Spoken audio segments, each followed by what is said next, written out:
दोस्तों, stock market से पैसा कमाने के लिए सबसे ज़्यादा इम्पोर्टेंट चीज़ होती है सही स्टॉक को सिलेक्ट करना। अगर आप सही स्टॉक में पैसे इन्वेस्ट करते हैं तो आप गिरते हुए मार्केट से भी पैसा कमा सकते हैं, और अगर आप गलत स्टॉक में पैसा इन्वेस्ट करते हैं तो आपको बढ़ते हुए मार्केट में भी लॉस हो सकता है। इसीलिए आपको मैं इस वीडियो में बताऊंगा कि आप सही स्टॉक को कैसे सिलेक्ट कर सकते हैं।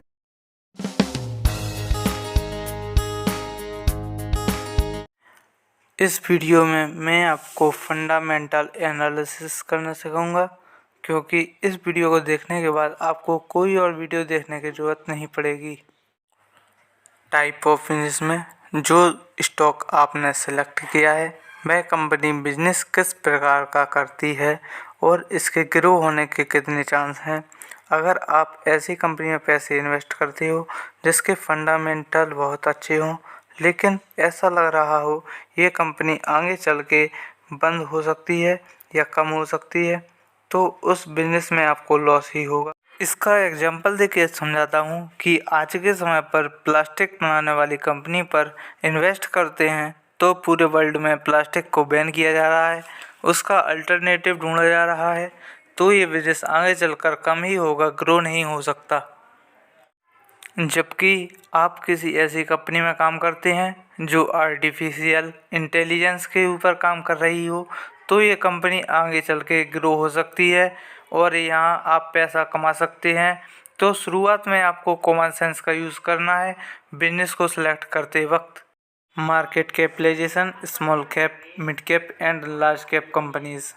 लार्ज कैप कंपनी, और अगर आप लार्ज कैप स्टॉक में इन्वेस्ट करते हैं जिसकी मार्केट कैपिटलाइजेशन 20,000 करोड़ से भी ज़्यादा होती है, तो यहाँ पर आपका पैसा कम रिस्क में होता है, क्योंकि उस कंपनी में कोई बड़ी घटना हो जाती है तो वह खुद को ग्रो कर सकती है। मिड कैप कंपनी, इसमें स्मॉल कैप से थोड़ा कम रिस्क होता है और लार्ज कैप से थोड़ा ज़्यादा रिस्क होता है। स्मॉल कैप कंपनी से कम रिटर्न मिल सकते हैं और लार्ज कैप कंपनी से थोड़ी ज़्यादा रिटर्न मिल सकते हैं। अब आपने बिजनेस का टाइप तो देख ही लिया है, मार्केट कैपिटलाइजेशन देख ली है। स्मॉल कैप कंपनीज़, यहाँ पर ग्रो होने के चांस ज़्यादा हैं। अगर कोई 1,000 करोड़ की कंपनी है वो कल 10,000 करोड़ की कंपनी भी बन सकती है, तो आपका पैसा 100 गुना होने के चांस होते हैं। लेकिन स्मॉल कैप कंपनीज़ में रिस्क भी ज़्यादा होता है। अगर कोई 1,000-2,000 करोड़ की कंपनी है और उसको कोई बड़ा लॉस हो जाता है तो वो कंपनी बंद भी हो सकती है, तो आपका पैसा ज़्यादा रिस्क में होता है। कंपनी को प्रॉफिट कितना हो रहा है, क्या उसका प्रॉफिट हर साल बढ़ रहा है या टाइम के साथ घट रहा है या फिर मेंटेन है, आपको ये चीज़ देखना ज़्यादा ज़रूरी है। क्योंकि अगर कंपनी का प्रॉफिट हर साल बढ़ रहा है तो उसका मतलब वह कंपनी ग्रो कर रही है, उसका प्रॉफिट फ्यूचर में भी बढ़ने के चांसेस हैं।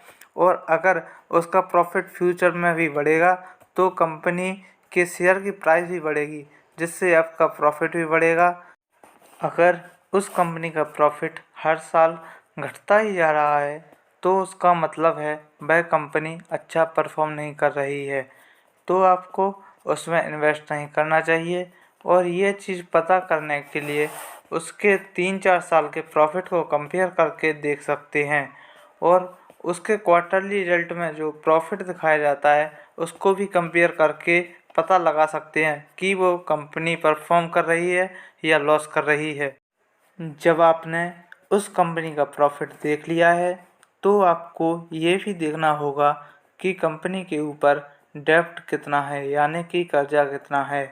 कहीं ऐसा तो नहीं कि कंपनी 10,000 करोड़ की है और उसका कर्जा 20,000 करोड़ का है, क्योंकि अगर ऐसी कंपनी है तो वहाँ पर रिस्क थोड़ा ज़्यादा हो जाता है। जनरली आपको ऐसी ही कंपनी में पैसा इन्वेस्ट करना चाहिए जिसका जो डेब्ट है वो उसकी मार्केट कैपिटलाइजेशन से थोड़ा कम होना चाहिए, क्योंकि आपको हम ऐसे ही स्टॉक सजेस्ट करेंगे जिनका जो डेब्ट होता है वो उनके एनुअल प्रॉफिट से या 2-3 साल के प्रॉफिट से कवर किया जा सकता है।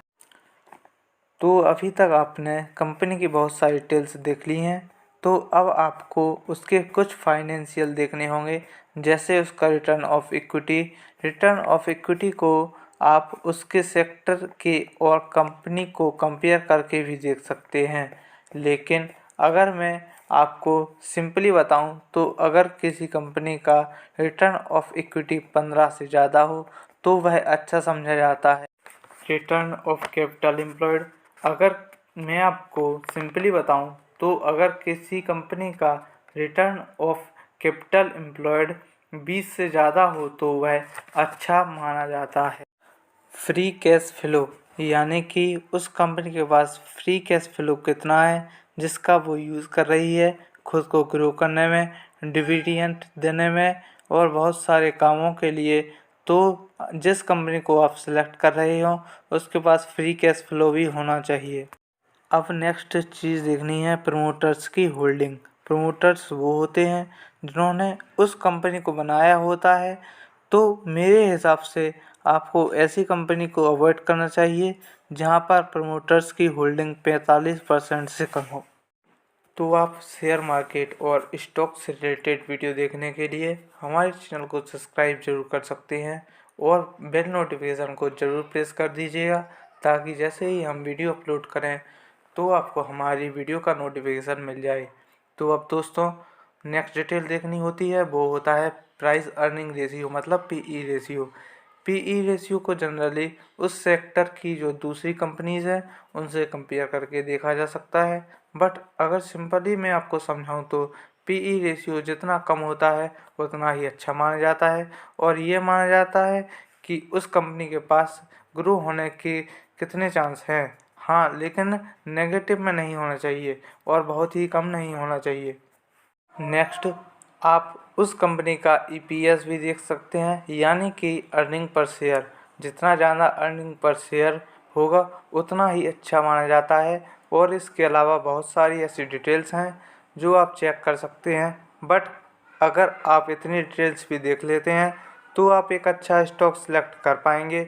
यहाँ पर एक और इम्पोर्टेंट चीज़ देखनी होती है। इसके बाद आपको एक और चीज़ पर ध्यान देना चाहिए, वो होती है न्यूज़। अगर आप बेस्ट फंडामेंटल वाला स्टॉक सेलेक्ट करते हैं और उससे रिलेटेड कोई ख़राब न्यूज़ आती है तो आप उस स्टॉक की प्राइस गिर सकती है। और अगर आप कोई ख़राब फंडामेंटल वाला स्टॉक सेलेक्ट करते हैं और उससे रिलेटेड कोई अच्छी न्यूज़ आ जाती है तो उसकी प्राइस बढ़ सकती है। तो आपका न्यूज़ पर भी बहुत ज़्यादा ध्यान देना होता है। तो दोस्तों, आपने अभी तक तो सिर्फ थ्योरी ही समझी है, अब इसको मैं प्रैक्टिकली करके दिखा देता हूँ। तो दोस्तों, स्टॉक करने के लिए आपको सबसे पहले स्किनर ऐप पर जाना होगा। यहाँ पर जाने के बाद स्टॉक के फंडामेंटल देखने चाहिए, सभी के स्टॉक के बारे में सही जानकारी होती है। मैं आपको इसको प्रैक्टिकली करके दिखा देता हूँ। तो दोस्तों, स्किनर ऐप्स को खोलने के पश्चात इसको या तो गूगल क्रोम में खोल सकते हैं या फिर प्ले स्टोर से ऐप्स को डाउनलोड करके खोल सकते हैं। इस स्किनर ऐप्स में किसी एक स्टॉक का सर्च कर सकते हैं। तो मैंने कर दिया आईटीसी सेक्टर का स्टॉक को सर्च कर दिया। आईटीसी सेक्टर को खोलने के बाद ये स्टॉक की पूरी प्रोफाइल आ चुकी है। ये स्टॉक का वेबसाइट दिया हुआ है, बॉम्बे स्टॉक एक्सचेंज दिया हुआ है, नेशनल स्टॉक एक्सचेंज दिया हुआ है। इसमें बताते हैं कि इसकी प्राइस कितनी है, मार्केट कैपिटलाइजेशन कितनी है, इसको बता दिया, करंट प्राइस बता दिया है, आरओसीई रेशियो बता दिया है, आरओई रेशियो बता दिया है, फेस वैल्यू बता दी है। अब इसमें इस ऐप्स में स्टॉक का परफॉर्म बताते हैं। तो 1 महीने में क्या परफॉर्म किया इसने, 6 मंथ में क्या परफॉर्म किया और 1 ईयर्स में क्या परफॉर्म किया है। फिर इसके बाद प्रोस एंड कॉन्स बताएंगे। प्रोस मतलब कंपनी को कितना लाभ हुआ है, कॉन्स मतलब कितनी हानि हुई है। अब इसमें अदर सेक्टर की कंपनी भी दी हुई हैं, इससे इसको कंपेयर करके देख लेना चाहिए कि इस सेक्टर कितना सही है। इसके क्वार्टरली रिजल्ट देखने को मिल जाएंगे, इसके प्रॉफिट एंड लॉस देखने को मिल जाएंगे, ये कि कंपनी को कब कितना लॉस हुआ है, कितना प्रॉफिट हुआ है मार्च 2020 में, 21 में, 22 में। तो इस तरीके से आप स्किनर ऐप्स का यूज करके स्टॉक सेलेक्ट कर सकते हैं और इसका फंडामेंटल एनालिसिस भी कर सकते हैं।